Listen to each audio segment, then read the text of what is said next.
कैसे हो आप लोग।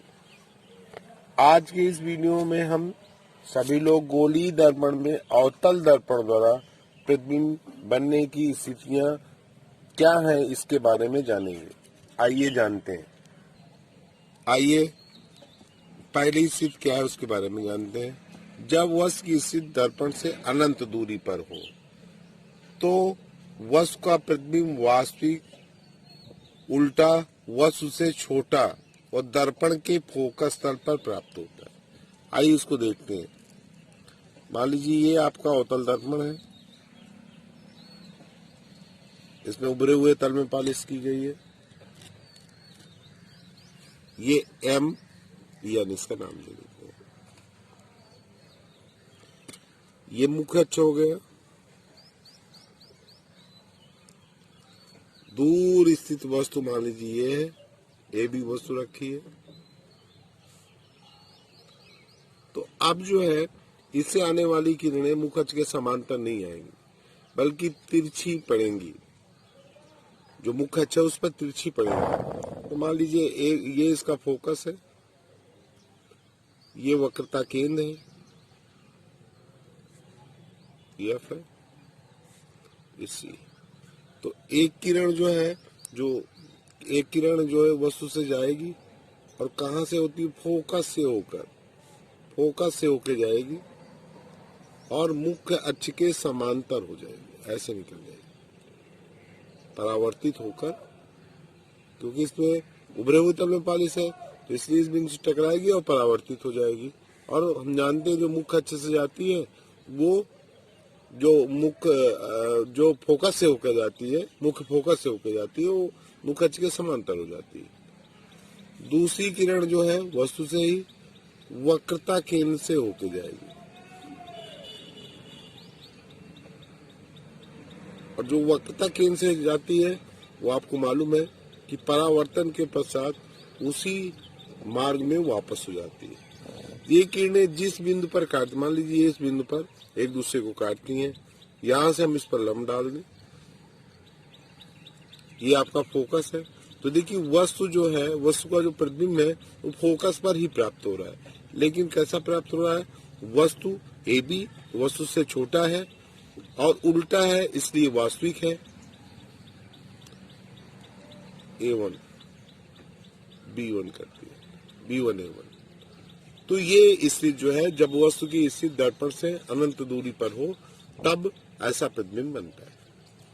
जब वस्तु अनंत तथा वक्रता केंद्र के बीच स्थित हो तो वस्तु का प्रतिबिंब वास्तविक उल्टा वस्तु से छोटा और दर्पण के वक्रता केंद्र तथा फोकस के बीच प्राप्त होता है। आइए इसको देखते हैं कि कैसे प्राप्त होता है। मान लीजिए ये आपका गोलीय दर्पण है, अवतल दर्पण है।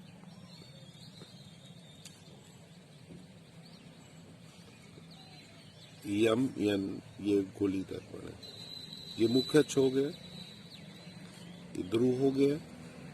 अब कह रहा है जब वस्तु अनंत तथा वक्रता केंद्र के बीच है, मान लीजिए ये फोकस है, ये वक्रता केंद्र है, ठीक है ना। तो वस्तु आपकी अनंत और वक्रता केंद्र ये एफ है और ये सी है। यहाँ पर कोई वस्तु ए बी रखी हुई है।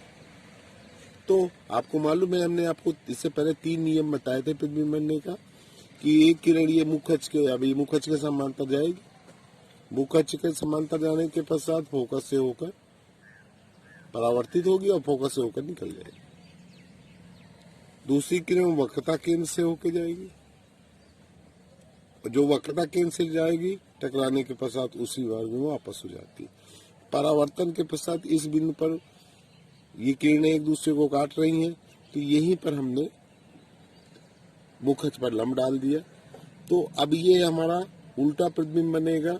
इसको हमने B1 दिखा दिया, इसको A1 दिखा दिया। A1 B1 प्रतिबिंब बन रहा है। कैसा बन रहा है, छोटा बन रहा है। हाँ, तो ये उल्टा प्रतिबिंब है, यहाँ उल्टा प्रतिबिंब है, इसको हम B1 दिखा दें। A1 की जगह B1 और इसको A1 कर दें इस तरह। तो ये कैसा प्रतिबिंब है, ये वस्तु से छोटा है, वास्तविक है और उल्टा है। और कहाँ है, ये वक्रता केंद्र और फोकस के बीच बन गया।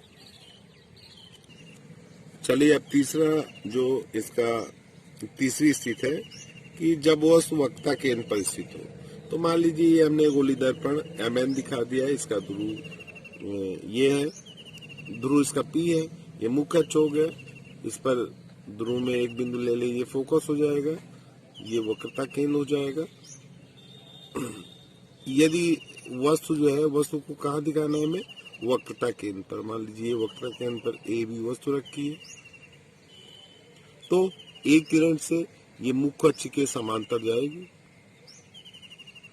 और जो मुख्य अक्ष के समांतर जाएगी वो फोकस से होकर निकल जाएगी, ऐसे निकल जाएगी, ये अर्थ है।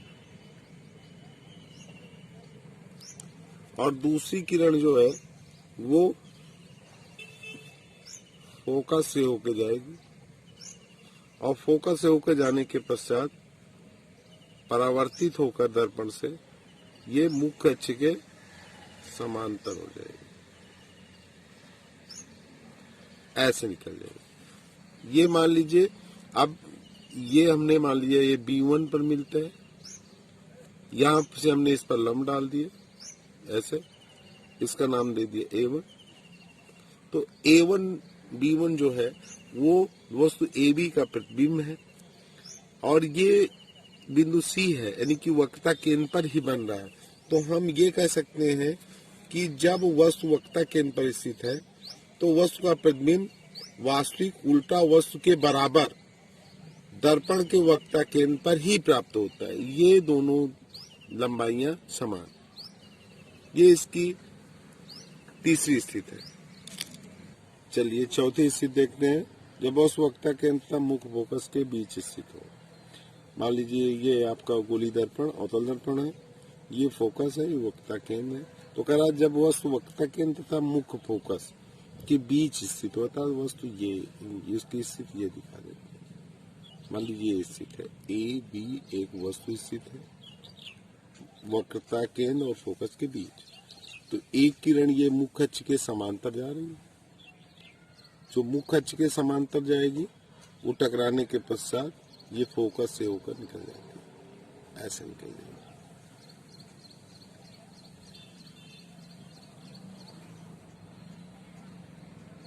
और दूसरी किरण जो है वो फोकस से होके जाएगी, ये फोकस से होके गई,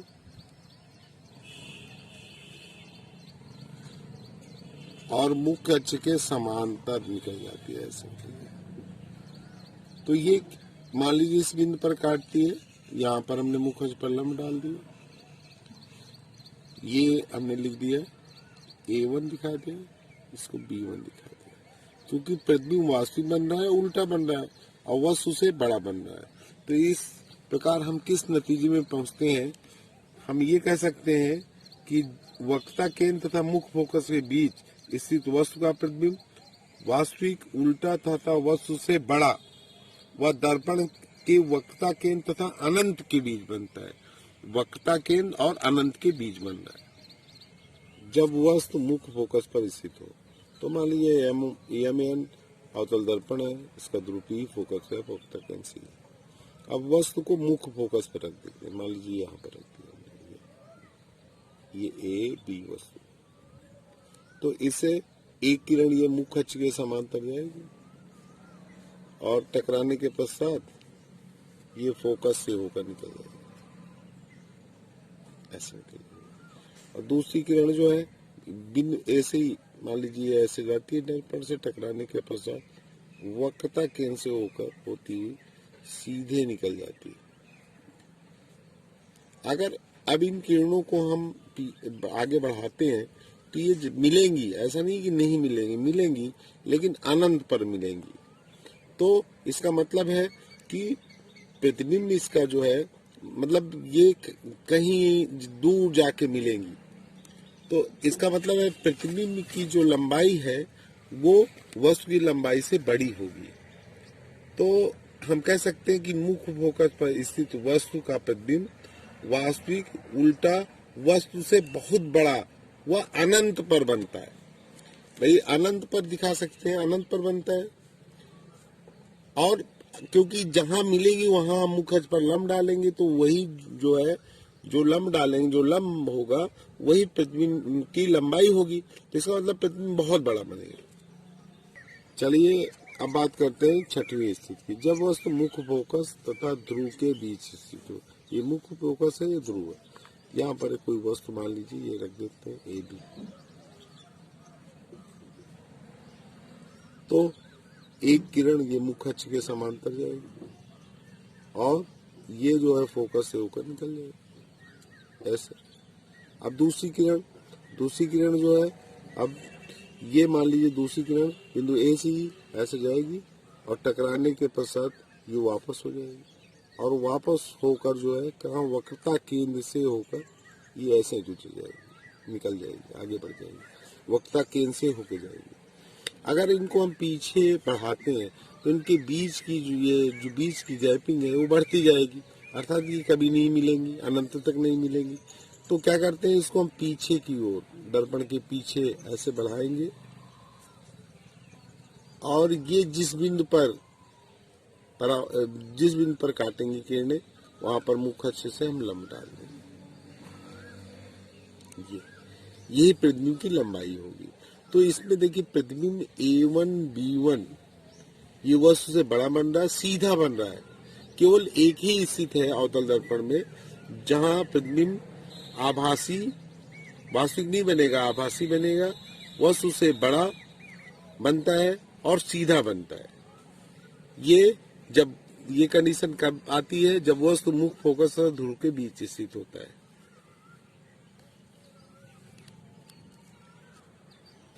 आज के लिए इतना ही। आप लोग जो है इन 6 स्थितियों को अच्छी तरीके पढ़ेंगी तथा अभ्यास करेंगी कि अगर इनकी स्थितियों का जो किरण आरेख है उसको खींचेंगी। फिर इसके बाद अगले वीडियो में हम इसके आगे का बताएंगे। राधे राधे बच्चों।